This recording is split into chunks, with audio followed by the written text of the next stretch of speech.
మొదలు పెట్టచ్చా?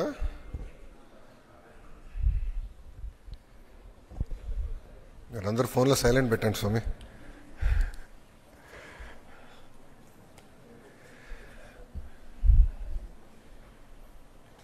డైరెక్టర్ గారు,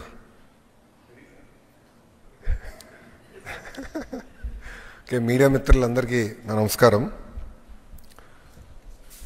ఆంధ్రప్రదేశ్ అంటే ఒక బ్రాండ్, కానీ 2019 నుంచి 24 వరకు ఆ బ్రాండ్ని నాశనం చేశాడు జగన్ రెడ్డి. మీరు చూస్తే సావరన్ గ్యారంటీలో ఉన్న పీపీఎల్ని రద్దు చేశారు. దానివల్ల నష్టపోయింది ఆంధ్ర రాష్ట్రం. సింగపూర్ ప్రభుత్వం ముందలకొచ్చి సింగపూర్ సంస్థలు ఆంధ్ర రాష్ట్రం చేసుకున్న ఒప్పందం అమరావతిని కలిసికట్టుగా అభివృద్ధి చేద్దామంటే వాళ్ళతో కనీసం చర్చించకుండా అది క్యాన్సిల్ చేశారు. దానివల్ల ఆంధ్ర రాష్ట్ర బ్రాండ్ పోయింది.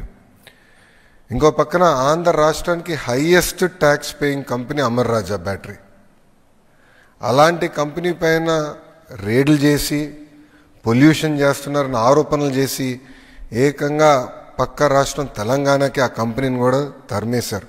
దానివల్ల పోయింది ఆంధ్ర రాష్ట్ర బ్రాండ్. ఇంకోది లూలు గ్రూప్. ఈరోజు మనందరూ తెలుసు, భారతదేశంలోని అతిపెద్ద మాల్ డెవలపర్గా లూలు గ్రూప్ తయారైంది.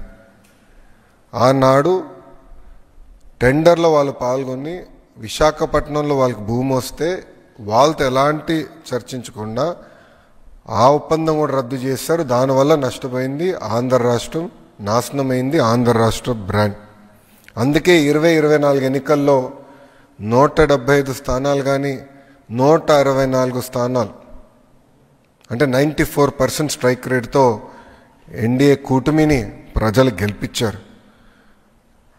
కూటమి నినాదం ఒకటే, ఒక రాష్ట్రం, ఒక రాజధాని, అభివృద్ధి వికేంద్రీకరణ. మీరు ఒక్కసారి గమనించండి, అనంతపూర్కి కియా తీసుకెళ్ళాం, ఉత్తర అనంతపూరు కర్నూలుకి పెద్ద ఎత్తున రెన్యూబుల్ ఎనర్జీ సంస్థలు మేము తీసుకెళ్తున్నాం. చిత్తూరు కడపకి ఎలక్ట్రానిక్స్ మ్యానుఫ్యాక్చరింగ్ సంస్థలు తీసుకొస్తున్నాం. కంప్రెస్డ్ బయోగ్యాస్ ప్రకాశంకి వెళ్ళింది. ఇంకా కృష్ణా గుంటూరు అమరావతి కాకుండా ఏకంగా క్వాంటమ్ వ్యాలీగా ప్రకటించాం. 158 క్యూబిట్ క్వాంటమ్ కంప్యూటర్ కూడా జనవరి మాసంలో ఇక్కడ రాబోతుంది. ఉభయ గోదావరి జిల్లాలో పెద్ద ఎత్తున మేము మన ఆక్వాని ప్రోత్సహిస్తున్నాం. కర్నూలుకి వచ్చేగల డ్రోన్ సిటీగా కూడా అక్కడ ప్రకటించాం. పెద్ద ఎత్తున పెట్టుబడులు కర్నూలు జిల్లా కూడా తీసుకొచ్చాం. క్యాంపకోలా లాంటి కంపెనీలు కూడా కర్నూలుకి తీసుకెళ్ళాం. ఇంకా ఉత్తరాంధ్రకు వచ్చేగల భారతదేశంలోనే అతిపెద్ద steel plant, data city, pharma కంపెనీలు, మెడికల్ డివైస్ మ్యానుఫ్యాక్చరింగ్, ఐటీ పరిశ్రమలు మేము ఈరోజు తీసుకెళ్తున్నాం. ఇవన్నీ మీకు ఎందుకు చెప్తున్నానంటే క్లస్టరైజేషన్ అనేది చాలా ఇంపార్టెంట్. క్లస్టరైజేషన్ అవుతే కంపెనీలకి వర్టికల్ హారిజాంటల్ ఇంటిగ్రేషన్ అవుతుంది. అంటే వర్టికల్ అంటే మొత్తం end to end ecosystem build చేయొచ్చు. అంటే ఒక ఫోన్ తయారీ సంస్థ తీసుకుంటే కెమెరా, మాడ్యూల్, లెన్స్ నుంచి బ్యాటరీ, హౌసింగ్, స్క్రీన్ అవన్నీ వర్టికల్గా తీసుకెళ్ళచ్చు. హారిజాంటల్గా వచ్చేగల ఇన్నోవేషన్, ప్రోటోటైపింగ్, కరికులం అంటే స్కిల్ డెవలప్మెంట్ ఇదంతా చేయగలుగుతాం. సో వర్టికల్ హారిజాంటల్ ఇంటిగ్రేషన్ కోసం పెద్ద ఎత్తున మేము ఈ క్లస్టరైజేషన్ని ముందలు తీసుకెళ్తున్నాం. చాలామంది నన్ను అడిగారు, కర్ణాటకకి బెంగళూరు ఉంది, తమిళనాడుకి చెన్నై ఉంది, ఆంధ్ర రాష్ట్రానికి ఏముందని. ఆనాడు నేను చెప్పాను చంద్రబాబు నాయుడు గారు మాకున్నారని. ఈరోజు చంద్రబాబు నాయుడు గారు ముఖ్యమంత్రి అయ్యారు కనుకనే మళ్ళీ పోయిన ఆంధ్ర రాష్ట్రం బ్రాండ్ ఈరోజు తిరిగి వచ్చింది. చంద్రబాబు నాయుడు గారు పదే పదే చెప్తున్నారు, ఇది CBN 4.0 అని, అంటే స్పీడ్ ఆఫ్ డూయింగ్ బిజినెస్. నేను స్పష్టంగా 4 ఉదాహరణలు మీకు చెప్పదలుచుకున్నా. మొదటిది ఆర్సిలర్ మిత్తల్. 2019లో ఆదిత్య మిత్తల్ని నేను డావోస్లో కలిసా. ఆనాడు చెప్పాను, మీరు రాండి ఆంధ్ర రాష్ట్రానికంటే, లేదు మేము పక్క రాష్ట్రానికి కమిట్ అయ్యాము, ఈసారి రాలేకపోవచ్చు అన్నారు. 2019లో ఓడిపోయాం, కానీ నేను టచ్లో ఉన్నా. గెలిచిన వెంటనే నేను ఆయనకి మెసేజ్ పెట్టి, మనం గెలిచాం, ఇప్పుడు మీరు ఆంధ్ర రాష్ట్రానికి రావాలంటే ఒక జూమ్ కాల్ ఏర్పాటు చేసుకున్నాం. సాయంత్రం సుమారుగా 6 ఆయన 3 స్పెసిఫిక్ రిక్వెస్ట్ చేశారు. దాంట్లో ఒకటి NMDCతో ఒప్పందం కావాలి మాకు, MOU అంటే రా మెటీరియల్ టైఅప్ కావాలి, మార్కెట్ ప్రైస్ మేము కడతాం, కానీ ఎంఓయు కావాలి, స్లర్రీ పైప్ లైన్ ద్వారా రా మెటీరియల్ తీసుకురావాలి, ఇదొక్కటి మీరు చేయించగలితే మేము వస్తాం అని వాళ్ళు చెప్పారు. అది నేను పొద్దున గౌరవ ముఖ్యమంత్రి గారితో చర్చించిన తర్వాత ఆయన గ్రీన్ సిగ్నల్ ఇస్తే వాళ్ళు చెప్పాను, మీరు ఓకే అని చెప్పండి ఆంధ్ర రాష్ట్రానికి, మీ ప్రాజెక్ట్ మన ప్రాజెక్ట్ అవుతుంది, నేనేం తీసుకొస్తాం, అది మా బాధ్యత అని చెప్పాను. ప్రధానమంత్రి గారితో 3 సార్లు ఈ విషయం గౌరవ ముఖ్యమంత్రి చంద్రబాబు నాయుడు గారు చర్చించారు. అందుకే ఈరోజు భారతదేశంలోనే అతి పెద్ద స్టీల్ ప్లాంట్ ఆంధ్ర రాష్ట్రానికి వస్తుంది. త్వరలో అక్కడ శంకుస్థాపన అయిపోతున్నాం. 2029 ఎన్నికలు వెళ్ళే లోపల కమర్షియల్ ప్రొడక్షన్ కూడా వస్తుంది.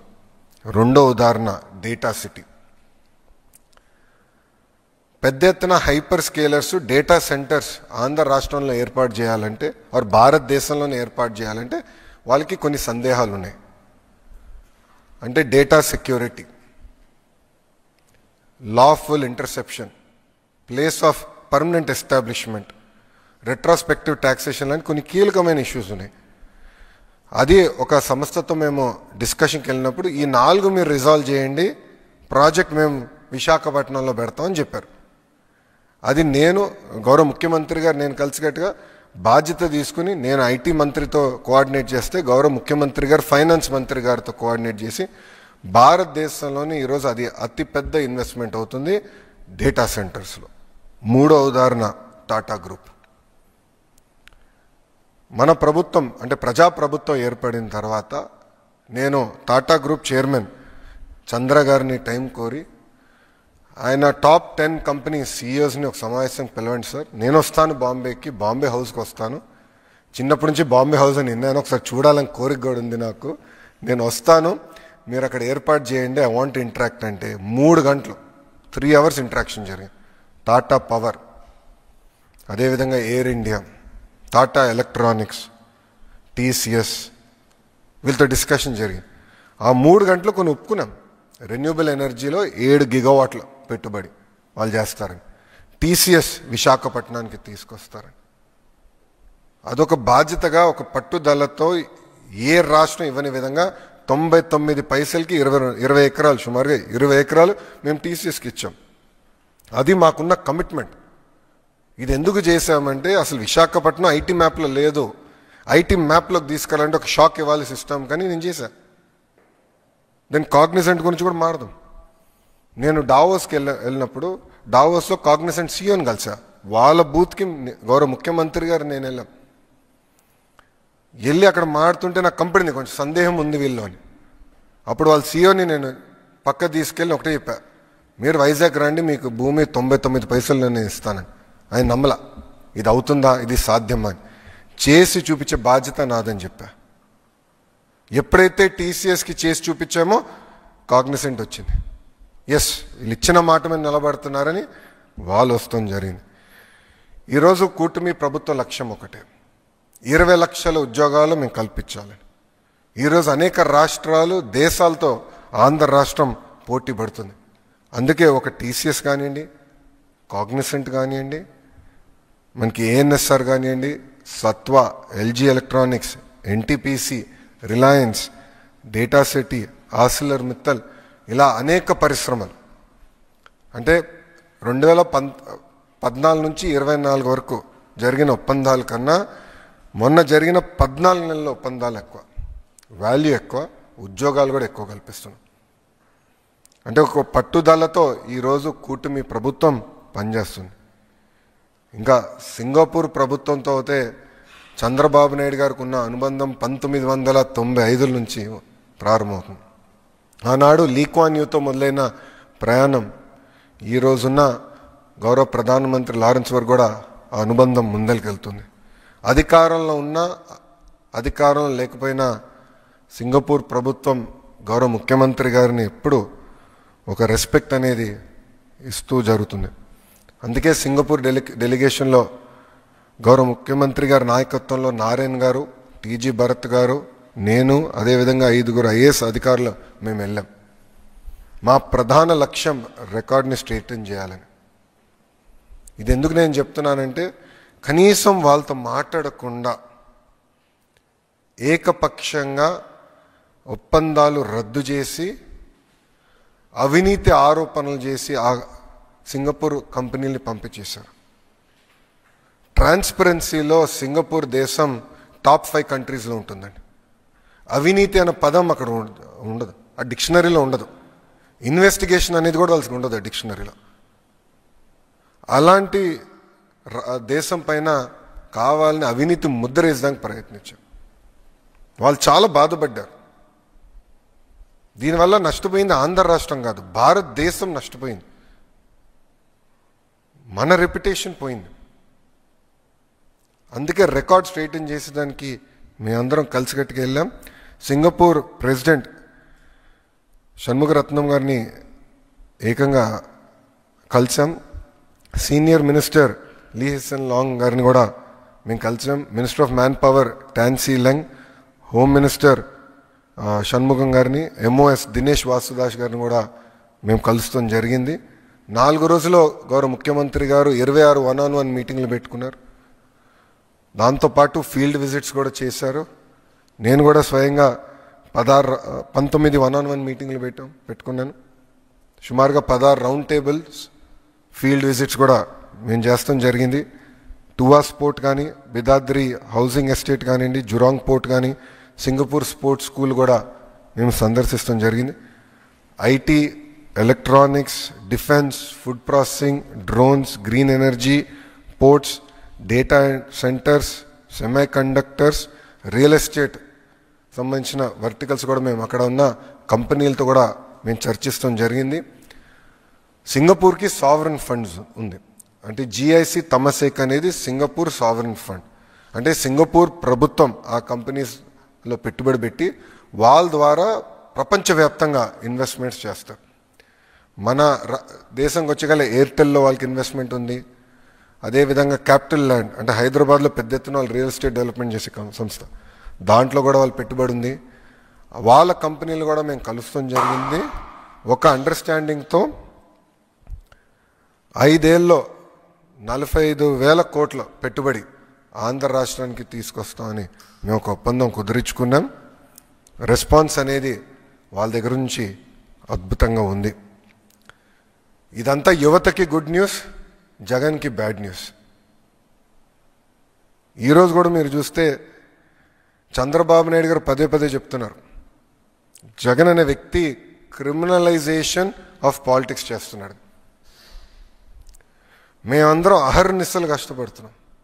గౌరవ ముఖ్యమంత్రి గారు అయితే సింగపూర్లో 8 ఆయన మీటింగ్లు మొదలు పెడితే రాత్రి 11:30 వరకు మీటింగ్లు నిర్వహిస్తున్నారు. అంటే ఆంధ్ర రాష్ట్రానికి పెట్టుబడులు తీసుకురావాలి, యువతకి ఉద్యోగాలు ఉపాధి తీసుకురావాలని ఆయన అహర్నిశలు కష్టపడుతున్నారు. ఆయన అంత కష్టపడుతుంటే మేము కనీసం ఇంకో గంట ఎక్కువ కష్టపడాలని మేమందరం పరిగెడుతున్నాం. గౌరవ ముఖ్యమంత్రి గారితో పోటీ పడాలని ప్రతి మంత్రి మేము పరిగెత్తాం. ఇదంతా జరుగుతున్న సమయంలో ఒక వ్యక్తి, మురళీకృష్ణ అని ఒక వ్యక్తి సింగపూర్ ప్రభుత్వానికి ఈమెయిల్ పంపించాడు. అక్కడున్న మంత్రులందరికీ, అధికారులందరికీ, సింగపూర్ హై కమిషనర్తో సహా ఆ వ్యక్తి ఈమెయిల్ పంపించాడు. ఆంధ్ర రాష్ట్రంలో అన్స్టేబుల్ గవర్నమెంట్ ఉంది, రేపో మాపో ప్రభుత్వం మారిపోతుంది, మీరు ఆంధ్ర రాష్ట్రంతో ఒప్పందాలు చేసుకోవద్దు అని క్లియర్గా అతను చెప్పారు. మేము అందరం ఆశ్చర్యపోయాం. మరి ఇంత కష్టపడుతున్నాం, పెట్టుబడులు తీసుకొద్దామని మేము ప్రయత్నిస్తాం, ఎవర్రబ్బా ఈ వ్యక్తి అని మేము చెక్ చేస్తే ఏకంగా ఆ వ్యక్తి పెద్దిరెడ్డి రామచంద్రారెడ్డి కంపెనీ పిఎల్ఆర్ కన్స్ట్రక్షన్స్లో పనిచేస్తున్న వాళ్ళతో అనేకసార్లు మాట్లాడారు. వైకాపాకి చెందిన మాజీ ఎమ్మెల్యేలతో కూడా అతను మాట్లాడారు. మొత్తం రికార్డు మా దగ్గర ఉంది. అంటే వాళ్ళు ఒక వ్యక్తిని ప్రోత్సహించి అతని చేత ఒక ఈమెయిల్ పెట్టిస్తే ఇవన్నీ ఆగిపోతాయి, అభివృద్ధి జరగదు, అప్పుడు తిప్పి మమ్మల్ని తిట్టచ్చు, అభివృద్ధి జరగలేదని ప్రయత్నం చేస్తున్నాడు Jagan Reddy. This is criminalization of politics. Boss, TCS లాంటి సంస్థకి మేము 99 పైసల్లో భూమి ఇస్తే ఎందుకండి వీళ్ళకి అంత ఏడుపు? కోర్టులో కేసేస్తారు. ఒక సంస్థని ముందలు పెట్టి కోర్టులో కేసేసి సీజే గారు బెంచ్ మీద వచ్చేటట్టు చూసుకుంటే చేసి స్టే ఇవ్వమని కోరుతారు. సీజే గారు అక్షంతలు వేసి, అవును తప్పేంటి, టీసీఎస్కి ఇస్తే తప్పేంటి, మీకెందుకు ఇబ్బంది, ఉద్యోగాలు వస్తున్నాయి మీకేంటని చెప్పి పక్కన పడేశారు. అంటే చూడండి, అడుగడుగునా అభివృద్ధి జరగకూడదు, పెట్టుబడులు రాకూడదు, వచ్చే కంపెనీలని తరిమేయాలి, అదే లక్ష్యంతో పనిచేస్తున్నారు. నిజంగానే బాధేస్తుందండి ఈరోజు. ఎందుకంటే సింగపూర్ ప్రభుత్వంలో పనిచేస్తున్న అధికారులు ఒక మాట చెప్పారు. చెన్నైలో ఒక కంపెనీ, సింగపూర్ కంపెనీకి ఏదో ఇబ్బంది వస్తే డిఎంకే ఏఐడిఎంకే ఎంపీలు అందరూ కలిసికట్టుగా వెళ్ళి సింగపూర్ హై కమిషనర్ గారిని కలిశారు. సింగపూర్ అంటే భారతదేశంలో సింగపూర్ అధికారులను కలిసి ఇది ఉంది, ఈ సమస్య ఉందని చెప్పారంట. ఆయన ఆశ్చర్యపోయారు. అరే మీరు ఇద్దరు ఎప్పుడు కొట్టుకుంటారు కదా, ఇప్పుడు ఇద్దరు కలిసికట్టుగా వచ్చి ఏంటి మమ్మల్ని కలిసారంటే వాళ్ళు ఒక మాట చెప్పారండి. సార్ చెన్నై వరకు మేము కొట్టుకుంటాం సార్, చెన్నై దాటి వచ్చిన తర్వాత మేము తమిళనాడు సార్, తమిళనాడు మేము రాష్ట్రం కోసం మేము కలిసికట్టుగా పనిచేస్తాం, మాకు ఎలాంటి విభేదాలు లేవు, ఈ సమస్య మీరు పరిష్కరించండి అని చెప్పారు. కానీ ఈరోజు చూడండి, ప్రభుత్వం ఇంత కష్టపడుతుంటే, పెట్టుబడులు తీసుకొచ్చడానికి అహర్నిశలు ప్రయత్నిస్తుంటే, వీళ్ళు ఇట్లా ఈమెయిల్స్ రాయించి ఏకంగా కోర్టుకి వెళ్తే ఇంకెక్కడ పోతాండి. మనం బాండ్స్ కూడా రేజ్ చేశాం. ఆర్బీఐ దగ్గర నుంచి అందరి వరకు వీళ్ళు ఈమెయిల్స్ రాశారు. అంటే రాష్ట్రం ముందరికి వెళ్ళకూడదు, ఎట్టి వరుస ఆపేయాలి. వాళ్ళు చేయరు, చేసేవాళ్ళని చేయనీయకుండా ప్రయత్నిస్తున్నారు. ఇది ప్రజలందరూ గమనించాలి. ఎందుకంటే దీనివల్ల తీవ్రంగా నష్టపోయేది ఎవరండి? ఆంధ్ర రాష్ట్రం. ఎవరు బ్రాండ్ పోతుంది? ఆంధ్ర రాష్ట్రం బ్రాండ్ పోతుందండి. చాలా బాధేస్తున్నా ఈమెయిల్స్ అని చదువుతుంటే. ఒక్కసారి కానీ బ్రాండ్ పోతే ఎందుకు వస్తాడు పెట్టుబడులు పెట్టేదానికి రాష్ట్రానికి? ఎవరన్నా ఒక ప్రాజెక్ట్ వెనక్కి రేపు ఎవడొస్తాడండి నమ్మకంతో? ఎందుకు ముందరికి వస్తాడు? ఈరోజు బాబు గారి పేరు చెప్పుకుని మేము తలుపులు తెరుస్తున్నాం. ఆయన ముఖ్యమంత్రిగా ఉన్నారు కనుక అందరు తిరిగి మళ్ళీ వస్తున్నారు ఆంధ్ర రాష్ట్రానికి. ఇతర దేశం మంత్రులు వస్తున్నారు ఆంధ్ర రాష్ట్రానికి చర్చించడానికి. మొన్నతో యుఏఈ మినిస్టర్ గారు ఫస్ట్ విజయవాడకు వచ్చి ఇక్కడ ప్రోగ్రామ్ చేసిన తర్వాతనే పక్క రాష్ట్రాలకు వెళ్ళారు ఆయన. అంటే అంత కమిట్మెంట్తో మేము పనిచేస్తుంటే వైకాపా వాళ్ళు ఇది చేస్తున్నారు. దీనివల్ల ఒక ఆంధ్ర రాష్ట్రం నష్టపోతుంది, ఆ దేశంలో ఉంటున్న తెలుగు వాళ్ళు కూడా నష్టపోతున్నారు. ఎందుకంటే వాళ్ళ రెప్యుటేషన్ కూడా పోతుంది. ఏంటిది, ఏ రాష్ట్రంలో లేదు, ఏంటిది, ఎందుకు ఇట్లా జరుగుతుందని వాళ్ళు తిప్పి మమ్మల్ని ప్రశ్నిస్తున్నారు. దీంతోపాటు మొన్న చాలా అద్భుతంగా తెలుగు వాళ్ళు అక్కడ మాకు ఘన స్వాగతం పలికారు. మాకు తెలిసినంత వరకు సింగపూర్ చరిత్రలో ఎప్పుడు జరిగిన విధంగా 2000 మంది తెలుగు వాళ్ళు ఏకంగా ప్రోగ్రాంకి వచ్చారు. డయాస్పోరా మీటింగ్ జరిగింది. గౌరవ ముఖ్యమంత్రి గారు సుమారుగా 1:45 నిమిషాలు ఓపికగా నుంచి ప్రతి వ్యక్తితో ఫోటో దిగిన తర్వాతనే మళ్ళీ తిరిగి ఆయన మీటింగ్లు కూడా వెళ్తాం జరిగింది. సో కమిట్మెంట్తో మేము వెళ్ళాం. ప్రోగ్రాం అద్భుతంగా జరిగింది. రాబోయే రోజుల్లో పెద్ద ఎత్తున అనౌన్స్మెంట్స్ కూడా ఆంధ్ర రాష్ట్రానికి వస్తాయి. మీరందరూ చూస్తున్నారు, మేము ఎంఓయూలు చేయట్లే, డైరెక్ట్ ఎగ్జిక్యూషన్లోకే వెళ్తున్నాం. జియోలు ఇష్యూ చేస్తున్నాం. ఎందుకంటే speed of doing business. MoU time waste అని నా థియరీ. అంటే 1 డే 2 డేస్ కూడా ఎందుకు టైం వేస్ట్ చేయాలి? మొన్న కొన్ని కంపెనీలకు ఎట్లా పనిచేసామో మీకు చెప్పాలి. మొన్న ఐటీ సంస్థలకి ఒకరోజు ఫస్ట్ డే ఎస్ఐపిసి పెట్టారు, సెకండ్ డే ఎస్ఐపిబి పెట్టారు, థర్డ్ డే క్యాబినెట్కి తీసుకొచ్చాం. 3 రోజుల్లో డ్యూ ప్రాసెస్ ఫాలో అయ్యి చట్టాన్ని మొత్తం పాటించి మేము చేసాం. ఎందుకు చేసాం? పెట్టుబడులు ఆంధ్ర రాష్ట్రానికి రావాలి, 2029 కల్లా మన పిల్లలకి పెద్ద ఎత్తున ఉద్యోగాలు ఉపాధి రావాలి లక్ష్యంతో మేము పనిచేస్తున్నాం. దయచేసి ఇదంతా ఆంధ్ర రాష్ట్ర ప్రజలు గమనించాలని ఈ సభాముఖంగా నేను కోరుకుంటూ, ఇప్పుడు మీడియా మిత్రులకి ఏమైనా ప్రశ్నలు ఉంటే దానికి సమాధానం చెప్పేదానికి నేను సిద్ధంగా ఉన్నా.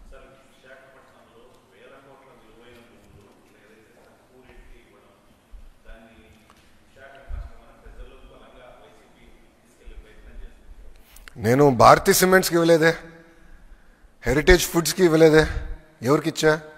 ఒక టీసీఎస్కి ఇచ్చా, కాగ్నిసెంట్కి ఇచ్చా, అతిపెద్ద డేటా సిటీ కోసం ఇచ్చా.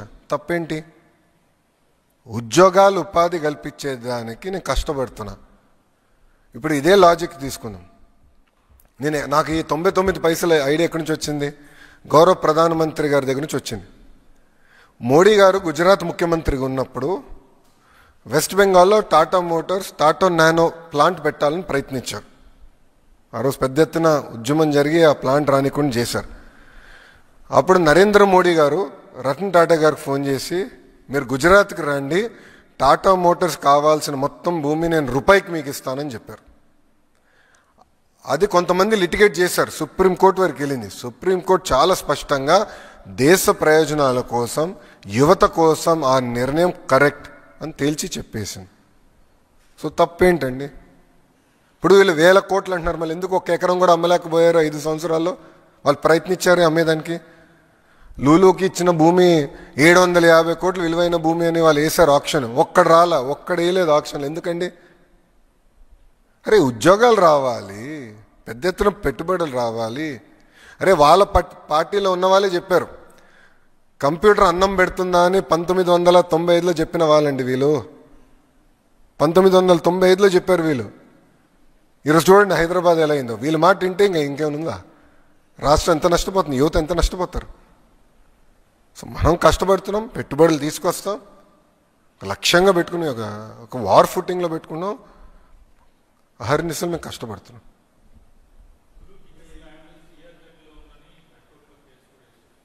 లేదండి, ఇట్ ఈస్ నాట్ ఇన్ సిఆర్సెట్, so not to be worried. Project పూర్తి చేస్తాండి. ఎందుకంటే మీరు చూస్తే హాస్పిటాలిటీ, రీటైల్లో maximum number of jobs create అవుతాయండి. For every rupee invested maximum number of jobs get created in these 2 sectors. అందుకే గౌరవ ముఖ్యమంత్రి గారు ఈ 5 సంవత్సరాలు 50,000 హోటల్ రూమ్స్ రావాలని మాకు డైరెక్షన్ ఇచ్చారు. జియోఎంకి డైరెక్షన్ ఇచ్చారు సార్.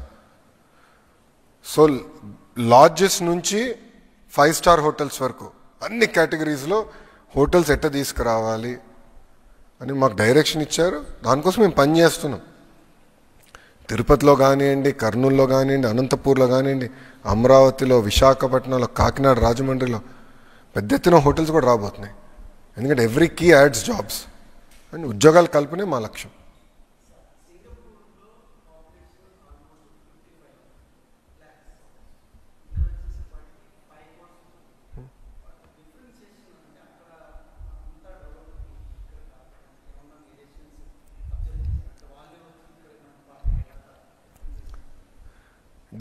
డిఫరెన్సియేషన్ ఏంటి చెప్పాలి?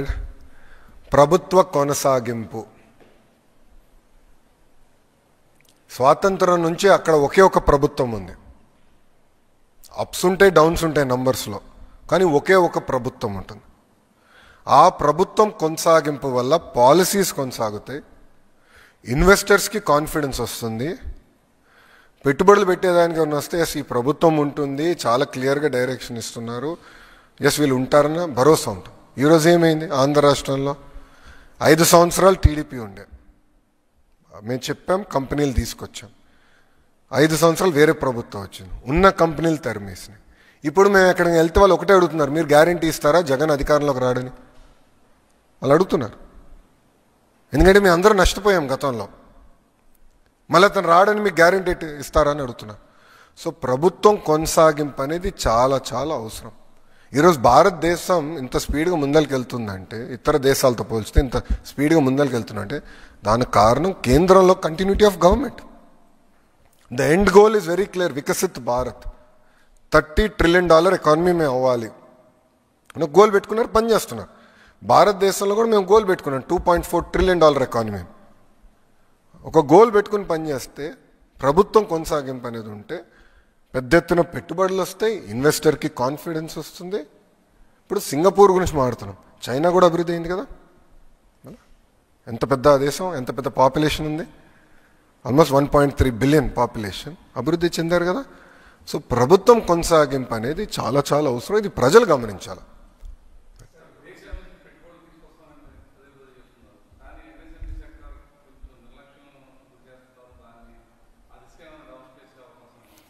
మీరు చూస్తే ఎంఎస్ఎంఈ రిజిస్ట్రేషన్స్ కూడా, కొత్త కంపెనీ రిజిస్ట్రేషన్స్లో కూడా గడిచిన అంటే 2024 ముందలతో పోల్చితే పెద్ద ఎత్తున రిజిస్ట్రేషన్స్ గత 14 నెలలు జరిగినాయి. ఉద్యోగాలు కూడా వచ్చినాయి, ఇన్సెంటివ్స్ కూడా వచ్చే సెప్టెంబర్ మాసంలో మేము విడుదల చేస్తున్నాం. 100% ఎంఎస్ఎంఈస్కి, ఇతర సంస్థలు కూడా ఇన్సెంటివ్స్ అని విడుదల చేస్తున్నాం. గౌరవ ముఖ్యమంత్రి గారు మమ్మల్ని చాలా స్పష్టంగా ఇన్సెంటివ్స్ పైన కూడా కొంచెం సందేహాలు ఉన్నాయి. ఎందుకంటే ప్రభుత్వ కొనసాగింపు లేదు కనుక దానివల్ల ఇబ్బందులు ఎదుర్కొన్నారు ఇన్వెస్టర్స్. దానికి ఒక మోడల్ ఏర్పాటు చేయమని మాకు ఒకటి చెప్పారు. అంటే ఒక గ్యారంటీ, మీ ఇన్వెస్టర్కి మేము ఇన్సెంటివ్స్ గ్యారంటీ చేస్తే అది సావరెన్ గ్యారంటీ లాగా ఉండాలి, ఒక మోడల్ వర్కౌట్ చేయండి అని మాకు చెప్పారు. అది మేము ఆల్రెడీ ఈ ట్రిప్లో టీజీ భరత్ గారు నేను డిస్కస్ చేసాము.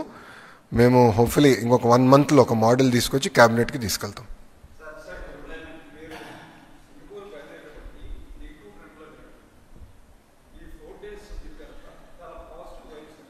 ఎస్.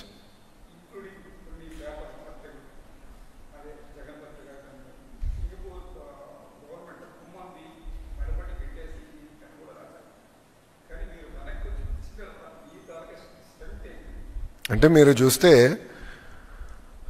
ఒక మంత్రి గారిని కలిసిన తర్వాత ఆయన ఒక ఫేస్బుక్ పోస్ట్ పెట్టారు. 2019లో ఏకపక్షంగా ఒప్పందాలు రద్దు చేశారు అని ఆయన పెట్టారు. అధికారంలో ఎవరు ఉండేయండి అప్పుడు? వైకాపా ప్రభుత్వం కాదా? ఆయన తెలియదా ఇట్లా ఒప్పందాలు రద్దు చేస్తే ఇబ్బంది పడతామని? అంటే ఎలాంటి అనుభవం లేని వ్యక్తి, ఒక విజన్ లేని వ్యక్తి, కనీసం మంత్రిగా పనిచేయని వ్యక్తి ముఖ్యమంత్రి అవుతే ఇంత నష్టపోతాం స్వామి. ఆయన ఎంతసేపు నాకెంత అని ఆలోచించిన వ్యక్తి తప్ప ప్రజలకి మంచి చేద్దాం, అభివృద్ధి చేద్దాం, ఉద్యోగాలు కల్పిద్దాం, పెట్టుబడులు తీసుకొద్దాం అని ఏనాడైనా ఆలోచించలేదు. 5 సంవత్సరాలు చెప్పుకునే స్థాయి ఒక కంపెనీ వచ్చిందా మనకి? ఏనాడైనా ఆంధ్ర రాష్ట్రం గురించి ఒక్కరిన మాట్లాడారండి 5 సంవత్సరాలు? నేను అసూయపడేవాడండి. అరే తమిళనాడుకి వెళ్ళిపోతున్నాయి కంపెనీలు, తెలంగాణకి వెళ్ళిపోతున్నాయి కంపెనీలు, 5 సంవత్సరాలు ఇంత నష్టపోతున్నాం ఏంటని చాలా బాధపడ్డామండి. అరే ఉన్న కంపెనీలు పంపించే కదా, అమర్రాజాని పంపించే. ఇట్లనే హెరిటేజ్ని కూడా ఇబ్బంది పెడితే వాళ్ళు వెళ్ళి పక్క రాష్ట్రంలో పెట్టుబడి పెట్టారు 5 సంవత్సరాల్లో. ఇక్కడ చేయనిట్లేదు. కంపెనీలు రాష్ట్రం కోసం ఆగవండి, వెళ్ళిపోతాయి. వాళ్ళు కూడా కమిట్మెంట్స్ ఉంటాయి.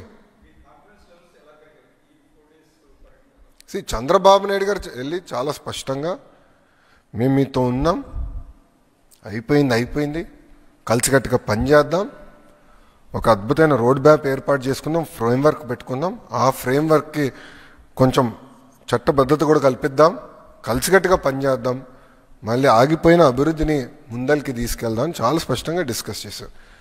వాళ్ళు కూడా ముందరికి వచ్చి ఒక అమరావతి కాదు రాష్ట్రంలో కూడా మొత్తం రాష్ట్రంలో మేము కలిసికట్టుగా అభివృద్ధి చేద్దాం, వేరే ప్రాజెక్ట్స్ అంటే ఇప్పుడు మీకు స్పెషల్ ఎకనామిక్ జోన్స్ కానివ్వండి, పోర్ట్స్ కానివ్వండి, ఇవన్నిట్లో కలిసికట్టుగా చేద్దామని వాళ్ళు ముందరికి వచ్చారు. సో గతంలో అమరావతి ఉండేది, ఇప్పుడు అమరావతి కాదు, అమరావతి కూడా చేద్దాం. ఇప్పుడు వరల్డ్ బ్యాంక్ కూడా వచ్చారు, ముగ్గురు కలిసి చేద్దామని ఒప్పుకున్నాం. అమరావతి కాకుండా ఇతర ప్రాంతాలు కూడా అభివృద్ధి చేద్దామని నిర్ణయం తీసుకున్నాం. మీరే చూస్తారు కదా, మీరే చూస్తారు.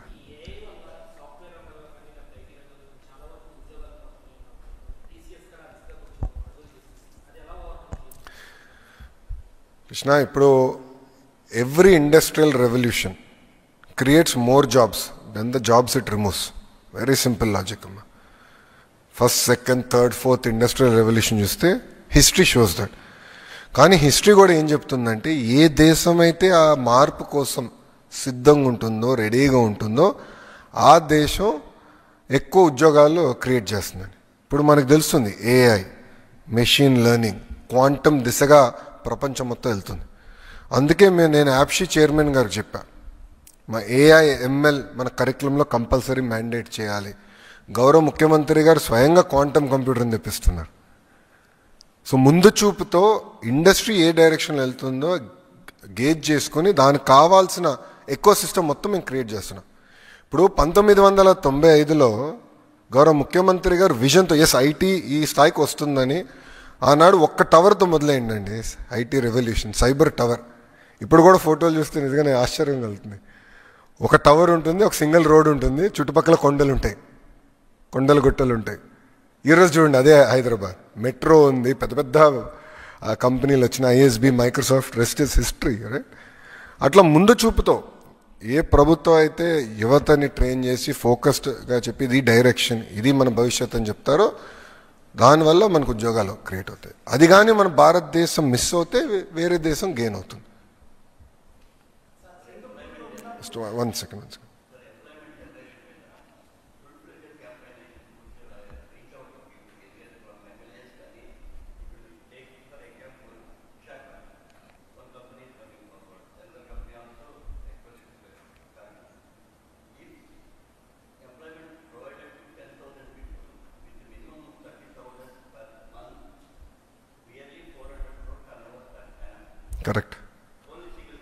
కరెక్ట్.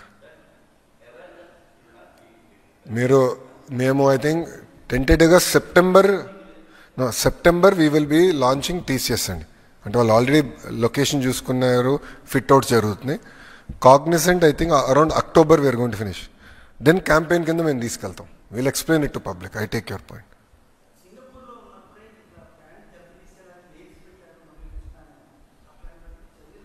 100% చాలా కఠినమైన యాక్షన్ ఉంటుంది. అది నేను సీరియస్గా తీసుకున్నాను, నిర్ణయించుకుని. గౌరవ ముఖ్యమంత్రి గారు అక్కడి నుంచే డైరెక్షన్స్ ఇచ్చారు. ఎవరైతే ఆంధ్ర రాష్ట్ర బ్రాండ్ని దెబ్బతీసడానికి ప్రయత్నిస్తున్నారో వాళ్ళు ఎవరిని మేము వదిలిపెట్టాం, చాలా కఠినంగా తీసుకుంటాం. ఎందుకంటే ఒక్కసారి బ్రాండ్ పోతే ఎవరు రారండి. ఇప్పుడు ఆంధ్ర రాష్ట్రం అంటే అనుభవం ఉన్న వాళ్ళు కానివ్వండి, గౌరవ ముఖ్యమంత్రి గారు తెలిసిన వాళ్ళు, వాళ్ళంటే నమ్మరు. కానీ కొత్త కంపెనీ, ఒక స్టార్టప్ కంపెనీ, ఇప్పుడు ఈరోజు ఏమైంది, స్టార్టప్ కంపెనీస్ 1 బిలియన్ నుంచి 100 బిలియన్ వాల్యుయేషన్కి వెళ్ళిపోతున్నాయి. అలాంటి కంపెనీస్ పట్టుకురాలని వాళ్ళకి డౌట్ వస్తుంది కదా, ఏంటిది ఇతర రాష్ట్రాలకి వెళ్ళాలనుకున్నప్పుడు ఈ ప్రాబ్లం లేదు, ఎందుకు ఆంధ్ర రాష్ట్రంలోనే ఏదైనా ఒక డౌట్ వస్తుంది కదమ్మా. అందుకే వీళ్ళపైన కఠినంగా వ్యవహరిస్తాం, దాంట్లో ఎలాంటి డౌట్ లేదు. We will not let them go. రిపీటెడ్గా జరుగుతున్నాయి. అందుకే ప్రజలు కూడా అప్రమత్తంగా ఉండాలండి. అందుకే ప్రజలు కూడా అప్రమత్తంగా ఉండాలి. గతంలో ఆర్బీఐ, సెబీ వీళ్ళందరూ పంపించారు. ఇప్పుడు ఏకంగా సింగపూర్ ప్రభుత్వానికి మొత్తం ఆల్ మినిస్టర్స్, ఆల్ సెక్రటరీస్ పంపించారు. మళ్ళీ నిన్న కోర్టులో కేసేశారు. మొన్నే కదండి, నిన్న ఈమెయిల్ అయింది. నేను రాత్రే కదా గౌరవ ముఖ్యమంత్రి గారు తిరిగి వచ్చారు, మేము పొద్దునే దిగా స్వామి. స్పీడ్ ఆఫ్ యాక్షన్ కూడా ఉండాలంటారు, అంతేనా? Not speed of doing business, speed of action. Agreed. Singapore ప్రభుత్వం తెలుసు చంద్రబాబు నాయుడు గారి గురించి, అందుకే పక్కన పడేసింది ఈమె. ఇప్పుడు చంద్రబాబు నాయుడు గారికి సింగపూర్కి ఉన్న అనుబంధం 1995లో మొదలైందండి. నా ప్రెస్ మీట్ స్టార్టింగ్ రిమార్క్స్లో కూడా చెప్పా.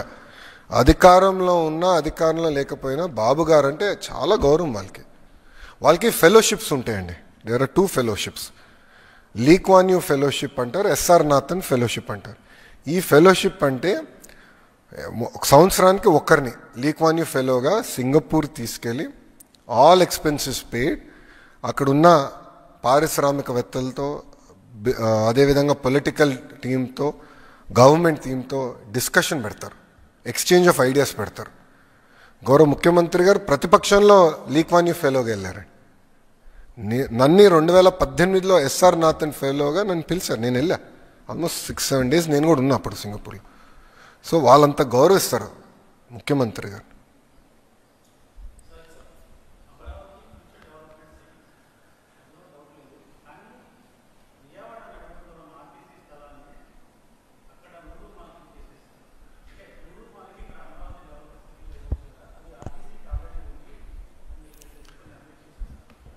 అభివృద్ధికి అబ్జెక్ట్ చేసే వాళ్ళు కొంతమంది మాడుతూనే ఉంటారు సార్. ఇప్పుడు ఈరోజు పాపులేషన్ ఎక్కడ ఎక్కువ ఉందండి? యాజ్ ఆఫ్ టుడే విజయవాడలో ఉంది. దేనికి వాడని భూమి తీసుకెళ్ళి ఇస్తాలో తప్పేంటి? ఇప్పుడు ఇదే మాట నేను ఇన్నుంటే హెచ్సిఎల్ వచ్చేది కాదు స్వామి. ఇదే మాటగా నేను ఇన్నుంటే హెచ్సిఎల్ వచ్చేది కాదు. ఎందుకంటే అక్కడ కొంత భూమి ఆర్టీసీ భూమి ఉంటే నేను ఆర్టీసీకి వేరేది ఇక్కడ భూమి ఇచ్చి హెచ్సిఎల్ ఓపెనింగ్కి ఇది కావాలి అని చెప్పి నేను తీసుకునే భూమి ఆ రోజు. ఈరోజు ఎంతమంది పనిచేస్తున్నారు అక్కడ?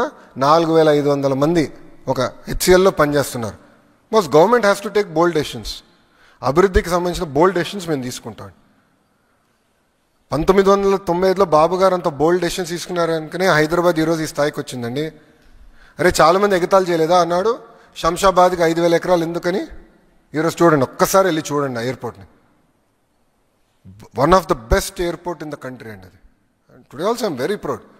బెంగళూరుతో పోల్చిన, చెన్నై వదిలేసేయండి దారుణంగా ఉంటుంది, బట్ బెంగళూరుతో పోల్చిన, ఇతర ఎయిర్పోర్ట్తో పోల్చిన Hyderabad is one of the best airport. ఇంకొక 100 సంవత్సరాలు వాళ్ళకి కావాల్సిన ఎక్స్పాన్షన్ మొత్తం అక్కడే చేసుకోవచ్చు. ఈరోజు బెంగళూరు ఏంటి, ఎయిర్పోర్ట్ ఫుల్ అయిపోయింది, వేరే ఎయిర్పోర్ట్ కట్టుకోవాలంటున్నారు. 2 ఒకేసారి మొదలైనాయి కదా పనులు. That is vision. ఒక విజన్ ఉన్న నాయకుడు ఏంటంటే రాబోయే 100 సంవత్సరాలకి అవసరం ఏంటని ఆలోచించి చేస్తారు. దానివల్లే కదా ఈరోజు ఔటర్ రింగ్ రోడ్ ఎవరు డిజైన్ చేశారు? అప్పుడు చంద్రబాబు నాయుడు గారు కదా. మెట్రో ఎవరు డిజైన్ చేశారు? చంద్రబాబు నాయుడు గారు కదా అన్నాడు. ఈరోజు చూడండి ఎంత ఉపయోగపడుతుందో తెలంగాణకి.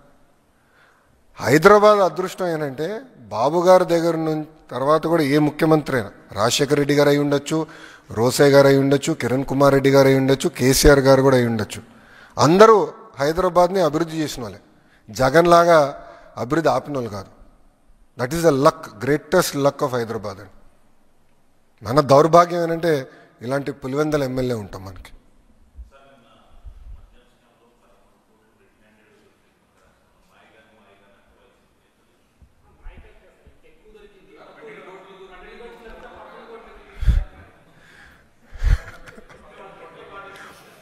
సరే, ఏ పెట్టిలు ఎంత పడుతుందో మాకేం తెలుసు స్వామి, అది మీరు జగన్మోహన్ రెడ్డి గారిని అడగండి, నీట్గా లెక్కలు ఇస్తారు. ఇప్పుడు నేను ఒకటే అండి, మన ప్రజలందరూ ఒక్కసారి గుండెపైన చేయబెట్టుకుని ఆలోచించాలి. ఆనాడు ఎలాంటి బ్రాండ్స్ ఉండేయండి? ప్రజలు కావాల్సిన బ్రాండ్లు ఏనాడైనా ప్రభుత్వం ఇచ్చిందా? బియర్ బ్రాండ్లు అన్నీ తరమే లేదా పక్క రాష్ట్రాలకి? ఈరోజు అద్భుతమైన పాలసీ మేము తీసుకొచ్చాం, ట్రాన్స్పరెంట్ పాలసీ తీసుకొచ్చామండి. Zero political involvement policy, zero. ఈరోజు పక్క రాష్ట్రాల నుంచి డెలిగేషన్స్ వచ్చి మీ పాలసీ ఏంటి, ఎట్లా అమలు చేస్తున్నారని మన దగ్గర నేర్చుకుని వెళ్తున్నారు పక్క రాష్ట్రం నుంచి వచ్చి. Transparent policy. లిక్కర్ విషయంలో మొదటి రోజు నుంచి మేము ఆందోళన చేసాం. మేము చెప్పాం, కల్తీ మద్యం అమ్మి ముందల బాబుల్ని చంపేస్తున్నారు, దీనివల్ల ప్రజలు తీవ్రంగా ఇబ్బంది పడుతున్నారు, లివర్ సిరోసిస్ పెరుగుతుంది, లివర్ ఫెయిల్యూర్స్ అవుతున్నాయి, ఎక్కువ మంది చనిపోతున్నారని పదే పదే చెప్పాం. రెండోది బ్రాండ్ కిల్లింగ్ చేస్తున్నారు అని మేము చెప్పాం. ఇప్పుడు జెనసిస్ ఏంటి కేసుని మొత్తం brand killing. There is a very well laid out protocol. ఒక బ్రాండ్ని ఇంట్రడ్యూస్ చేయాలన్నా, ఒక బ్రాండ్ని తీసేయాలన్నా ఎక్సైజ్ పాలసీలో చాలా క్లియర్ ప్రోటోకాల్ ఉన్నాయి. అన్నీ వయలేట్ చేసి ఏకపక్షంగా చేశారు. డబ్బులు ట్రాన్స్ఫర్ అయింది, చెక్లో ట్రాన్స్ఫర్ అయింది. విచిత్రం ఏంటంటే ఒక లిక్కర్ కంపెనీ 400 కోట్ల బంగారం ఎప్పుడు ఉంటుందండి. అది రా మెటీరియలా మద్యానికి బంగారం? 400 కోట్లు అంటే మాకున్న ఇప్పటివరకు బయటకు వచ్చింది. ఇంకెంతుందో, ఇంకా 5 సంవత్సరాల రికార్డులు కదా, టైం పడుతుంది. 400 కోట్ల రూపాయలు విలువైన బంగారం ఒక లిక్కర్ కంపెనీ కొనింది అంటే ఎవరికి వెళ్ళిందా బంగారం? Simple question. దాని ముందర వాళ్ళు ఎప్పుడు కొనలేదు, దాని తర్వాత ఎప్పుడు కొనలేదు. అంటే 5 సంవత్సరాల ముందర వాళ్ళు ఎప్పుడు బంగారం కొనలేదు, ఈ 5 సంవత్సరాల తర్వాత ఏనాడు బంగారం కొనలే. మళ్ళీ అప్పుడే ఎందుకు కొన్నారు? అది కూడా 400 కోట్ల రూపాయలు విలువైన బంగారం, ఇంతంత కాదు. అంటే అంటే ఎంత అద్భుతమైన ఇన్వెస్ట్మెంట్ చేశారో అవినీతిలో కూడా నాకు అర్థమైంది అప్పుడు. ఎందుకంటే అప్పుడు బంగారం ధర కూడా తక్కువ ఉండే, ఇప్పుడు విపరీతం పెరిగిపోయింది. అంటే క్రిమినలైజేషన్ ఆఫ్ పాలిటిక్స్కి ఒక అద్భుతమైన ఉదాహరణ ఒక్క లిక్కర్లోనే అడ్డగోలుగా క్రిమినలైజేషన్ చేశారు. ఇప్పుడు ఆధారాలతో మాకు దొరికినాయి. అదాన్ డిస్టిలరీస్కి డబ్బు వెళ్ళింది, అదాన్ డిస్టిలరీస్ నుంచి పిఎల్ఆర్ కన్స్ట్రక్షన్కి డబ్బులు వెళ్ళినాయి వితౌట్ ఎనీ అగ్రిమెంట్. అదే జగన్ గారిది అంటున్నాడు ఆయన. అదే అర్థం చేసుకోవాలి స్వామి మీరు. ఇది డబ్బులు నాది కాదు జగన్ అని చెప్తున్నాడు ఆయన. అది అర్థం చేసుకోవాలి. అంటే మీరు చూడండి ఎంత అన్యాయమో. చెక్ అండి, పిఎల్ఆర్కి వెళ్ళింది. కాదని చెప్పమనండి, వాళ్ళు నేను ఛాలెంజ్ చేస్తున్నా ఈరోజు. పాపాల పెద్దిరెడ్డిని నేను ఛాలెంజ్ చేస్తున్నాను. రాలేదని చెప్పమనండి, I'm challenging him.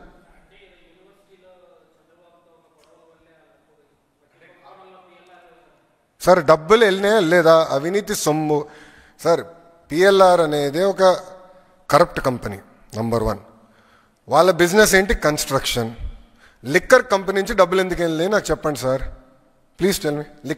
Liquor company నుంచి పిఎల్ఆర్కి డబ్బులు ఎందుకు వెళ్ళినాయి? Straight question.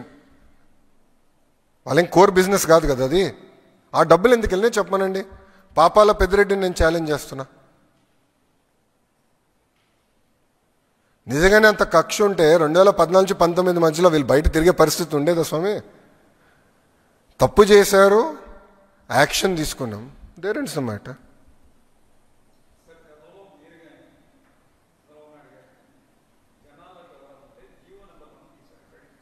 అవును,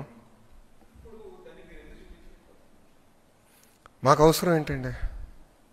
ఈరోజు రాజ్యాంగం అందరికీ స్వేచ్ఛ ఇచ్చింది, తిరిగేదానికి అవకాశం ఇచ్చింది. We're implementing constitution of India. Doctor B R Ambedkar గారు రాసిన రాజ్యాంగం మేము అమలు చేస్తున్నాం. ఈరోజు కూడా ఇప్పుడు మీరు ఒకటి గమనించాలి, పోలీస్ అధికారులు ఈరోజు ఏం చేస్తున్నారు? క్రౌడ్ని రెగ్యులేట్ చేస్తున్నారు. ఎందుకంటే అందరిలో ఒకేసారి జగన్మోహన్ రెడ్డి గారు పైన పడితే మళ్ళీ మాకు సెక్యూరిటీ లేదని ఆయన ఏడుస్తాడు. మళ్ళీ విచిత్రం ఏంటంటే వాళ్ళే డబ్బులు ఇస్తారు, వాళ్ళే ముందిస్తారు, ప్రజల్ని తోలుకొని వస్తారు, మళ్ళీ వాళ్ళే వచ్చి ఆయన పైన పడతారు, మళ్ళీ మాకు సెక్యూరిటీ ఇవ్వలేదని వాళ్ళే కంప్లైంట్ చేస్తారు. సెక్యూరిటీ ఇస్తేమో ప్రజలు మా దగ్గర రానిట్లేదని వాళ్ళే కంప్లైంట్ చేస్తారు. ఇది వింతగా లేదా మీకు? మేము వీఆర్ రెగ్యులేటింగ్. అంటే రోడ్లో ఎంత, ఇప్పుడు ఆల్రెడీ ఒకరిని చంపారు కదా, మీరు ఒక్క విజిట్లో కార్ కింద ఒకరు పడ్డారు కదా, వీడియో బయటకు వచ్చింది. ఆ రోజు కానీ జగన్మోహన్ రెడ్డి గారు దిగి ఆ వ్యక్తిని ఆయన కారులో పెట్టుకొని హాస్పిటల్కి వెళ్ళుంటే ఆ వ్యక్తి ఈరోజు బతికేవాడు. ఒక వ్యక్తి చనిపోయాడు, కనీసం వెళ్ళి ఆ కుటుంబాన్ని పరామర్శించలేదైనా. నంబర్ 2, ఆయన వెళ్తున్న దాంట్లో ఒకరి గుండుపోటు వచ్చి చనిపోయాడు ఆయన కార్యకర్త, ఆయన కనీసం పట్టించుకోలేదు. ఆ ట్రాఫిక్లో అంబులెన్స్లో ఒకటి చిక్కుని ఏకంగా బయటికి రాలేకపోయాడు ట్రాఫిక్ నుంచి. ఇంకొకరు చనిపోయారు. అంటే ఒకరిని పరామర్శించడానికి వెళ్తే ముగ్గురిని చంపేశాడు స్వామి. మళ్ళీ అది జరిగితేమో తప్పు ప్రభుత్వాన్ని, రెగ్యులేట్ చేస్తేమో తప్పు ప్రభుత్వాన్ని. We're following due process of the law. Jaganmohan Reddy గారు లాగా మేము మన గేట్కి తాళ్ళు కట్టట్లే కదా స్వామి, బయటికి రాని కూడా చేయట్లే కదా. ఇప్పుడు గౌరవ ముఖ్యమంత్రి గారి ఇల్లు చుట్టూ, ఇప్పుడు చంద్రబాబు నాయుడు గారి ఇల్లు చుట్టూ 144 సెక్షన్ అమల్లో లేదు. ప్రజలు రావచ్చు, వాళ్ళ సమస్యలు చెప్పుకోవచ్చు. వారానికి ఒక రోజు నేను ప్రజా దర్బారు నిర్వహిస్తున్నాను, ఓపెన్గా మాట్లాడుతున్నాం. మేము మనుషులమే, 10 నిర్ణయాలు 3 తప్పొస్తే సరిదిద్దుడానికి మేము సిద్ధంగా ఉన్నాం స్వామి. వీఆర్ నాట్ పర్ఫెక్ట్, నేర్చుకుంటున్నాం. We're willing to learn. అది ఈ ప్రభుత్వానికి, కూటమి ప్రభుత్వానికి ఉన్న చిత్తశుద్ధి. ప్రతిదీ మేము చర్చిస్తున్నాం, డిస్కస్ చేస్తున్నాం, పరిష్కరిస్తున్నాం.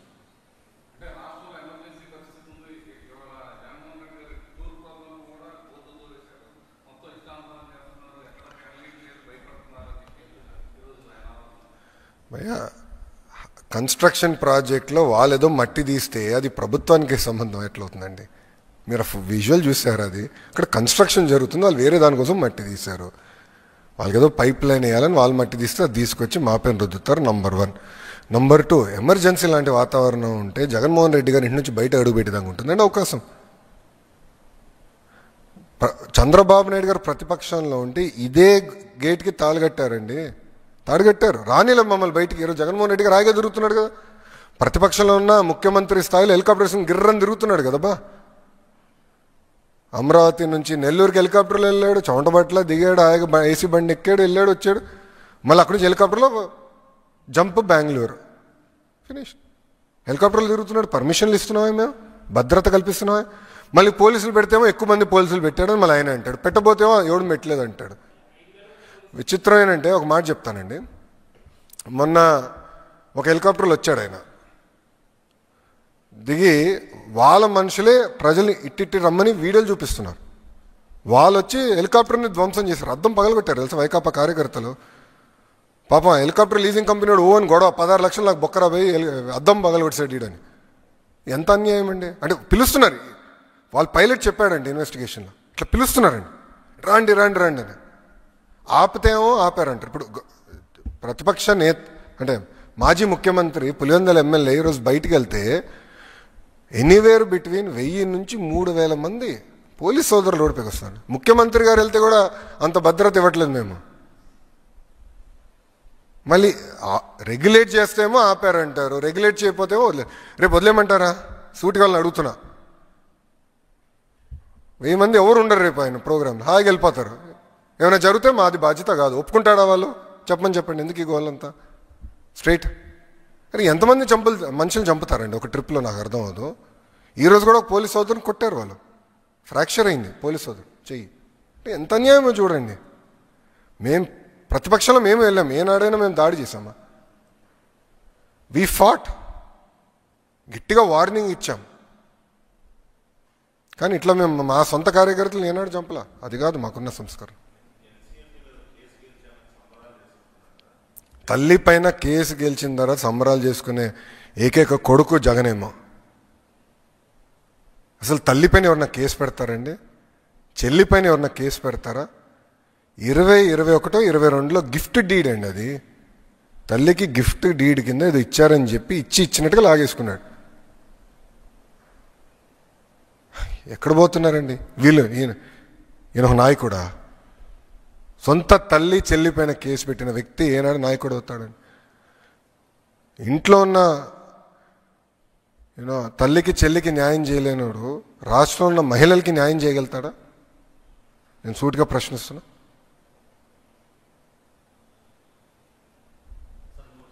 Yes sir.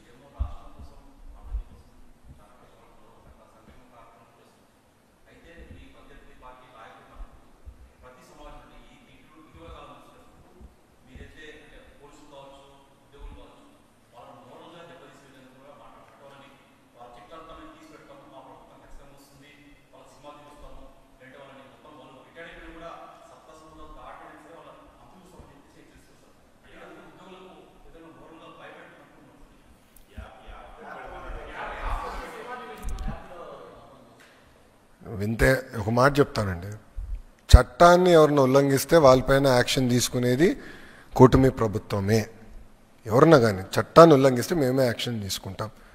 మా ప్రభుత్వంలో ఎవ్వరూ చట్టాన్ని ఉల్లంఘించరు, not under the leadership of Chandrababu Naidu గారు. I'm very clear. సో ఎవరికి ఎలాంటి ఇబ్బంది ఉండదు. రాష్ట్రాన్ని హాయిగా అభివృద్ధి చేసుకుంటూ ముందరికి వెళ్దాం. కెపాసిటీ కూడా చాలా బిల్డ్ చేయాలి. సో ఇటు ఐఏఎస్లో కానీ ఐపీఎస్లో కెపాసిటీ బిల్డింగ్ కూడా చాలా చాలా అవసరం. బిల్డ్ చేసి ఫారిన్ ఎక్స్పోజర్ విజిట్స్ కూడా చాలా చేయాల్సిన అవసరం ఉంది. ఒక అవగాహన రావాలి. ఎందుకంటే మేమే ఆశ్చర్యపోయామండి. టూఎస్ పోర్ట్కి వెళ్ళాం, కొత్త పోర్ట్ సింగపూర్ది. టూఎస్ పోర్ట్కి వెళ్ళాం, అసలు ఎంత టెక్నాలజీ వాడారో మేమే ఆశ్చర్యపోయాం. అన్బిలీవబుల్ టెక్నాలజీ వాడేశారు. అంటే they are ready, future proof అయిపోయారు వాళ్ళు. వాళ్ళకి విజన్ ఉంది, 2040 గల అన్ని పోర్ట్లు మూసేసి టూఎస్ పోర్ట్కి మొత్తం 100% షిఫ్ట్ అవ్వాలి. సిస్టమేటిక్గా చేస్తున్నారు, ఒక విజన్తో పనిచేస్తున్నారు. అది మనకు చాలా చాలా అవసరం రాష్ట్రానికి.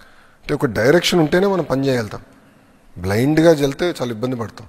సో కెపాసిటీ బిల్డింగ్ కూడా చాలా చాలా అవసరం. అది మేము చేస్తాం అండి, 100%. ఇప్పుడు మీకు ఏంటంటే, సింగపూర్కి స్వాతంత్రం వచ్చిన తర్వాత లీక్వానీ గారు ఆనాడు వాళ్ళు మత్స్యకార గ్రామంగా ఉన్నప్పుడు ఆయన ఏకంగా అధికారుల్ని చైనాకు పంపించి నేర్చుకోండి మీరని చెప్పారు. ఇతర దేశాలు కూడా పంపించారు.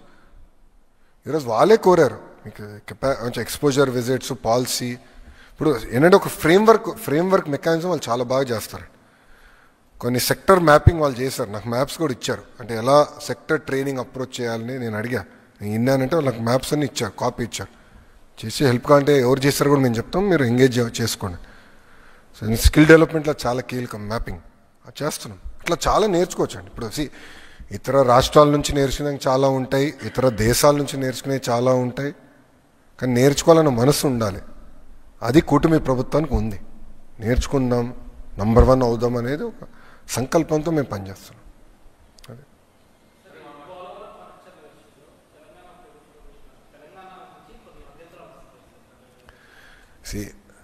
తెలుగు వాళ్ళ కోసం పెట్టిన పార్టీ తెలుగుదేశం పార్టీ.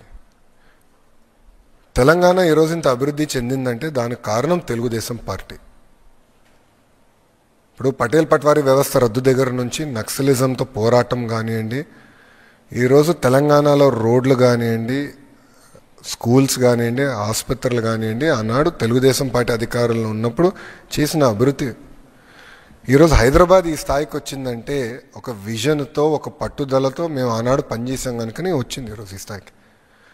అన్న ఎన్టీఆర్ ముఖ్యమంత్రి కాకుండా ముందల మత ఘర్షణలు ఎక్కువ ఉండేది. కర్ఫ్యూ పెట్టేవారు హైదరాబాద్లో. ఇక్కడ గుర్తుందా లేదు, సీనియర్లకి గుర్తుంటుంది. ఇక్కడ కర్ఫ్యూలు పెట్టేవారు. ఎప్పుడైతే అన్నగారు ముఖ్యమంత్రి అయ్యారో దానికి ఫుల్ స్టాప్ పడింది. అంటే ఒక శాంతియుత వాతావరణంలో హైదరాబాద్ వచ్చింది. అక్కడి నుంచి మన ప్రయాణం మొదలైంది. అంటే నక్సలిజంతో పోరాడం, ఎంతోమంది నాయకులు మనం కోల్పోయాం నక్సలిజం కోసం. చంద్రబాబు నాయుడు గారిని ఆల్మోస్ట్ మనం పోగొట్టుకున్నాం నక్సలిజం కోసం. పోరాడం ఎవరి కోసం పోరాడం? రాష్ట్ర అభివృద్ధి, తెలంగాణ అభివృద్ధి కోసం. ఇప్పుడు ఆనాటి ప్రభుత్వం కాళేశ్వరం ప్రాజెక్ట్ కట్టినప్పుడు మనం ఏనాడు అడ్డుపడలేదే. ఎందుకంటే గోదావరి మిగుల జలాలు సముద్రంలోకి వెళ్తున్నాయి. సముద్రంలోకి వెళ్ళే బదులు మనం మిగుల జలాలు ఆపుకొని మన ప్రాంతాలు మనం లిఫ్ట్ చేస్తే ఏంటండి? ఇప్పుడు మనం ఏం చేస్తున్నాం? ఏ జలాలైతే తెలంగాణ ప్రాంతం దాటి ఆంధ్ర రాష్ట్రానికి వచ్చిన తర్వాత ఒక ప్రాజెక్ట్ నిర్మించుకుని ఆ నీళ్ళని మనం తీసుకెళ్తున్నాం రాయలసీమకి. అంటే తెలంగాణ దాటి వచ్చింది. రివర్స్లో ఎవడు నీళ్ళు తీసుకెళ్ళాలి కదా, తేలండి. ఇక్కడి నుంచి ఎక్కడికి వెళ్తుంది? సముద్రంలోకి వెళ్తుంది స్వామి ఆ నీళ్ళు. అది తీసుకెళ్తే ఎందుకండి వాళ్ళు అంత ఇబ్బంది పడుతున్నారు? నాకు అదే ఆశ్చర్యంగా ఉంది. ఎందుకు ఇబ్బంది పడుతున్నారు? మళ్ళీ అట్లయితే మీరు కాళేశ్వరం ప్రాజెక్ట్ ఎందుకు కట్టారు? రెగ్యులేటరీ కమిటీ అప్రూవల్ ఉందా మీకు? అరే మిగులు జలాల్ని మనం సముద్రంలోకి పోయే జలాల్ని మేము లిఫ్ట్ చేసి మేము పెట్టుకున్నాం అంటే కావాలని ప్రాంతీయ విద్వేషాలు రెచ్చగొట్టి తెలుగు వాళ్ళ మధ్య చిచ్చు పెట్టడానికి ప్రయత్నిస్తున్నారు. This nothing but that. ఇప్పుడు నేను ఒక మాట చెప్తున్నా అండి, తెలంగాణలో పెట్టుబడులు వచ్చినప్పుడు ఏనాడైనా మేము ఆపామా, అడ్డుకున్నామా? ఏనాడైనా ఒక లెటర్ రాసామా? కేంద్ర ప్రభుత్వానికి వెళ్ళి రాకూడదు, ఇది చేయకూడదు, అది చేయకూడదు, ఏనాడైనా మేము అడ్డుకున్నామంటే తెలంగాణ ప్రాంత అభివృద్ధి కోసం? లేదు. ఎందుకంటే తెలుగోళ్ళ కోసం పుట్టిన పార్టీ తెలుగుదేశం పార్టీ. తెలంగాణ అవ్వచ్చు, ఆంధ్ర రాష్ట్రం అవ్వచ్చు, అండమాన్ నికోబార్ అవ్వచ్చు, తెలుగోళ్ళు ఎక్కడున్నా వాళ్ళు హాయిగా ఉండాలి, అన్ని రంగాల్లో నంబర్ 1 ఉండాలనేది మా లక్ష్యం. అన్నగారు అందుకే పార్టీని స్థాపించారు. అలాంటిది ఈరోజు కావాలని రాజకీయ లబ్ధి కోసం ప్రాంతీయ విద్వేషాలు రెచ్చగొడుతున్నారు. సింపుల్. ఇది మిగులు జలాలు కాదు అని వాళ్ళు చెప్పమనండి. సముద్రంలోకి వెళ్ళే జలాలు కాదు అని వాళ్ళు చెప్పమనండి. నేను సూటిగా ప్రశ్నిస్తున్నా.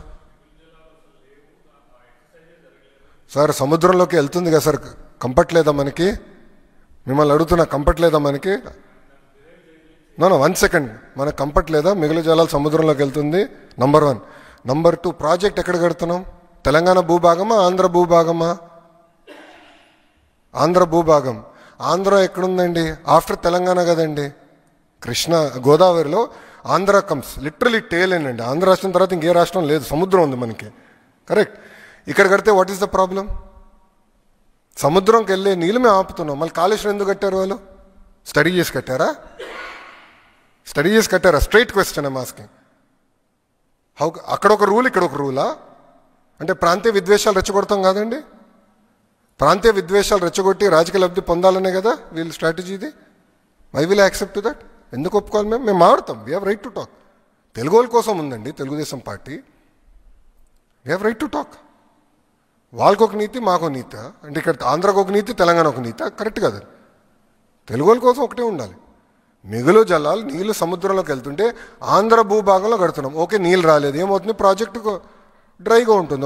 ఒక సంవత్సరం 2 సంవత్సరాలు డ్రైగా ఉండొచ్చు, అంతే కదా. అంతేగాని తెలంగాణ నీళ్ళు మేము ఎక్కడ తీసుకోవట్లేదు కదండి. ఆంధ్ర రాష్ట్రం తెలంగాణ నీళ్ళు తీసుకోవట్లేదు కదా. ప్రాజెక్ట్ తెలంగాణలో కట్టి లిఫ్ట్ చేసి ఆంధ్రాకి తీసుకురావట్లేదు కదా. జలాలు తెలంగాణ దాటి ఆంధ్ర భూభాగంలోకి వచ్చిన తర్వాత ప్రాజెక్ట్ కట్టి లిఫ్ట్ చేస్తున్నాం ఆ నీళ్ళని. వాట్ ఈజ్ రాంగ్ అని నేను స్ట్రైట్గా ప్రశ్నిస్తున్నా.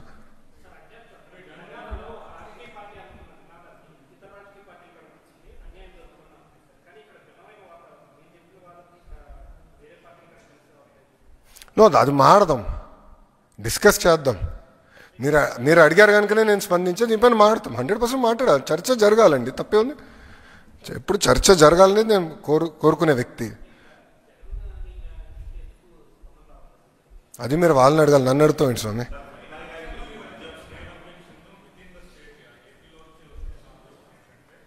Who is objecting?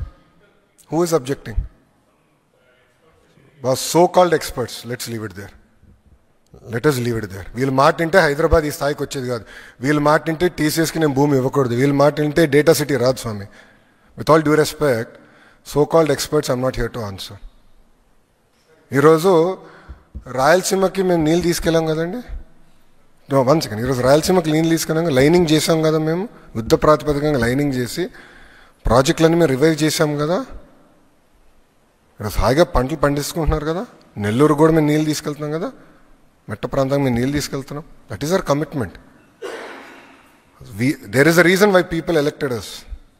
94% మ్యాండేట్తో they have elected us. We have a responsibility boss. వీళ్ళందరూ మాటలంటే ఇంకేం పనులు చేయలేం మనం. అక్కడ ఇంట్లో కూర్చోమంటారు వీళ్ళందరూ. I'm very clear on my subject. చాలా స్టడీ చేసాం, చాలా హోంవర్క్ చేసాం. అసలు నదుల అనుసంధానం is most important for the country. మన సముద్రంలోకి ఒక్క చుక్క నీరు కూడా వెళ్ళకూడదు. We have to protect our water boss. యుద్ధాలు జరుగుతున్నాయి నీళ్ళపైన ఆల్రెడీ. నీళ్ళ కోసం యుద్ధాలు జరుగుతున్నాయి. సముద్రంలోకి పోయే నీళ్ళు నేను ఆపుతున్నా స్వామి. లిటరలీ సముద్రంలోకి వెళ్ళే నీళ్ళు నేను ఆపుతున్నా. What is their problem? వాళ్ళ నీళ్ళు, ఎవరి నీళ్ళు నేను దోచుకోవట్లేదు. ఇది దేవుడిచ్చిన వరం. గోదావరి మిగల జలాలు మేము ఆపుతున్నాం. ఇప్పుడు కృష్ణాలో కూడా వరద వచ్చింది కదా, మొత్తం లిఫ్ట్ చేసాం. ఆల్మోస్ట్ 80% ఫుల్ అయినాయి మన ప్రాజెక్ట్స్ అని. రిజర్వాయర్స్ ఇంకా 20% పెండింగ్ ఉంది, అది కూడా ఫిల్ చేస్తాం మేము. ఇక్కడ కూడా ఇప్పుడు నీళ్ళు వెళ్తుంది. నేను ఈరోజు వచ్చినప్పుడు కూడా బాధపడారు, సముద్రంలోకి నీళ్ళంతా వెళ్తుంది కదరా, ఏదో చేయాలి బాధ కలిగింది. ఎందుకంటే water is very very important, కాపాడుకోవాలండి, అందరం కలిసికట్టుగా కాపాడుకోవాలి నీరు.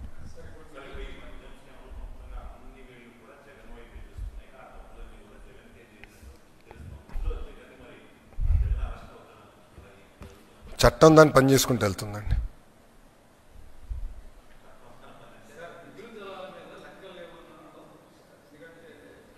సార్ నాకు అవన్నీ వద్దు సార్, నేను సింపుల్గా అడుగుతున్నా. నీరు సముద్రంలోకి వెళ్తుంది, ప్రతి సంవత్సరం వెళ్తుంది. నీరు తెలంగాణ భూభాగం దాటి ఆంధ్ర భూభాగంలోకి వచ్చిన తర్వాత ప్రాజెక్ట్ నిర్మించి లిఫ్ట్ చేస్తున్నాం. ఓకే, అనుకుందాం ఒక సంవత్సరం నీళ్ళు రాలేదని, ప్రాజెక్ట్ ఖాళీగా ఉంటుంది. What is the problem? మిగులు జలాలు ఉన్నప్పుడే లిఫ్ట్ చేస్తాం కదా. మేము వెళ్ళి కాళేశ్వరం చిల్లు పెట్టాం కదరా స్వామి. ఏంటండి ఇది? అంటే కామన్, నేను మీరు ఏమనుకోదు, ప్రాంతీయ విద్వేషాలు రెచ్చగొడతాం కాదండి ఇది. ఇప్పుడు ఆ రోజు నిజంగానే తెలంగాణని ఇబ్బంది పెట్టాలనుకున్నప్పుడు కాళేశ్వరంకి అడ్డు తిరిగి ఉండొచ్చు కదా, వెళ్ళి గొడవ చేసి ఉండొచ్చు కదా, కేంద్రంతో పోరాడి ఆపిచ్చి ఉండొచ్చు కదా. చేయలేదు కదా మేము ఇలాంటి పనులు. ఎందుకంటే అరే తెలుగు వాళ్ళు ఎక్కడున్నా హాయిగా ఉండాలి, కలిసికట్టుగా మనం పని చేయాలి. ఓకే, రాష్ట్రాలు విడిపోయినాయి, దట్స్ ఎ డెసిషన్. బట్ కలిసికట్టుగా తెలుగు వాళ్ళ ప్రయోజనాల కోసం కలిసికట్టుగా పని చేద్దామని చెప్పాం. What is wrong in that? We stand by that. ఈరోజు కూడా తెలుగుదేశం పార్టీ ఏనాడు తెలంగాణ వ్యతిరేకంగా పనిచేయలేదు. మేము ఏనాడు పనిచేయలేదండి. Last 10 years we have never worked against and we will not work. ఎందుకు చేయాలి? అందరం కలిసికట్టుగా పని చేయాలి, అందరం కలిసికట్టుగా ముందరికి వెళ్ళాలి. That's our agenda. కాళేశ్వరంకి ఉందండి, కాళేశ్వరంకి ఉందా? I'm asking a straight question sir. I have right to ask sir. When they are questioning me, I have right to ask that question. I have right to ask certain political parties, please allow me to finish. I have right to ask certain political parties when they're trying to draw politics and gain political gain out of this issue. I have right to ask. I will answer to CWC. You don't worry about it. I'll get my clearances. You don't worry about it. That much TDP is capable, boss. Arey Vishaka steel plant ne kaapadam, boss. NDA ప్రభుత్వం ఇది రెండోసారి అండి విశాఖ ఉక్కుని కాపాడింది. We know what data is. We know what excess water is. We know how to get it done. We'll get it done. We have absolutely no issue.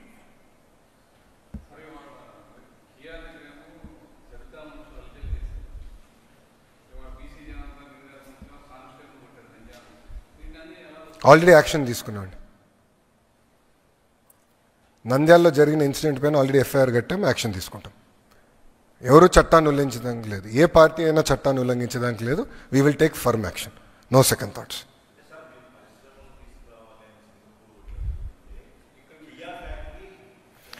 C boss, కొంతమంది ఇద్దరు ముగ్గురు గొడవ చేసానికి వెళ్ళినప్పుడు కఠినమైన యాక్షన్ తీసుకున్నాం. We have taken action. FIR is already file. We're going to take action. నంద్యాలలో already FIR file అయిపోయిందండి. మీకు ఇంకా న్యూస్ రాలా? మేము స్పీడ్లో no questions, law and order జోలికి ఎవరు వెళ్ళినా, ఏ పార్టీ వెళ్ళినా మేము ఉపేక్షించాం. ఆల్రెడీ ఎఫ్ఐఆర్ అయిపోయింది, action will be followed, no second thoughts about it. చట్టం దాన్ని పని చేసుకుంటూ వెళ్తుందండి. థ్యాంక్ యూ అన్నా, ఉంటా. జై హింద్.